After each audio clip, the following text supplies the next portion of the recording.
There you go. Hi, I'm Isaac. I'm Clayton. I'm Mackenzie. I'm Aaliyah. And our project is about the relationship between starfish and mussels. So for those of you who don't know, starfish are the natural predator to mussels. They will climb on top of the mussel and then shoot their stomachs into the mussel's mouth, where it shoots out a chemical that dissolves the mussel into a soup, and then the starfish drinks it. So we decided to graph this relationship with a system of linear equations. X equals ax minus bxy and y equals minus cy plus dxy, where x is the prey, which is the mussel, and y is the predator, which is the starfish. And we used four constants. A and D are the growth constants for each population, and C and B are the decay constants. So in choosing the values for each of our parameters, we selected them basically just to achieve the kind of equilibrium solution that we would expect for this relationship. So we need a lot more mussels as the prey, or the predators, the starfish, to be feeding on. So our parameter values just reflect that. You can see in the graphs of our solutions below the types of equilibriums we end up with, over higher on the prey side and lower on the predators. So yeah, the A term, the AX, is representing the mussel population growth, and it's just an exponential growth. The B term relates to the interaction of the mussels and the starfish, and it represents the population loss due to predation. The C term is the starfish population loss due, I guess, to competition primarily, but when there's more starfish, they're forced to compete for resources. And then the D term represents the starfish population growth as a result of the consumption of the prey. So this system of equations is actually really commonly used in ecology, just ecological modeling of these kinds of systems, predator-prey and just competing species, called Lotka-Volterra models, and there's a whole number of them. But it's interesting because they're actually really fiercely debated. Like it's a big point of contention amongst population ecologists who do modeling, but they are still really common use. So it's kind of fun.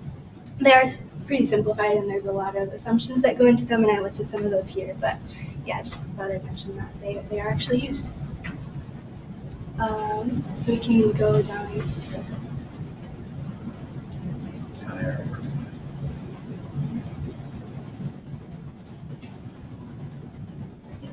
Ask that. Oh, yeah, up to the graph. They're right through. You got all that.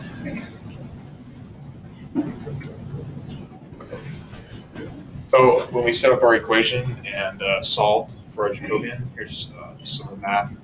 We've had a saddle at one of our equilibrium points, 0, 0, where it was, I believe, pulling in the x direction, pulling in the y direction, pushing out in the x direction. And then we found a center at another equilibrium point, 10, 2, which you'll see later on in our graphs. And it's got kind of messy. I had to go over it several times, so I was trying to make sure I didn't mess up or anything, because at the end it doesn't really make, like looking at it doesn't make a whole lot of sense. Just a lot of numbers, so I tried to simplify this as best I could. I'm gonna go over here so I can ask this. So then we did the graphs. Like we talked about, we arranged it so that it was a much wider spread in the x direction to show that mussel populations are gonna generally be larger and move around more. We did graph a solution. Unfortunately, you guys all know how Foxtail is with getting pictures up, so this particular picture did not show up. But basically what you end up seeing is that both populations have oscillating populations. The mussel populations were oscillating much more and at much higher numbers, while the starfish populations have a much smaller oscillation. So, which is what you expect to see for a predator-prey situation like this. Cool. So we did some shifts. So when we decreased the competition between starfishes, we saw the equilibrium point actually shift left. So just indicating that it's sort of centered around a point with a lower population of mussels, which makes sense.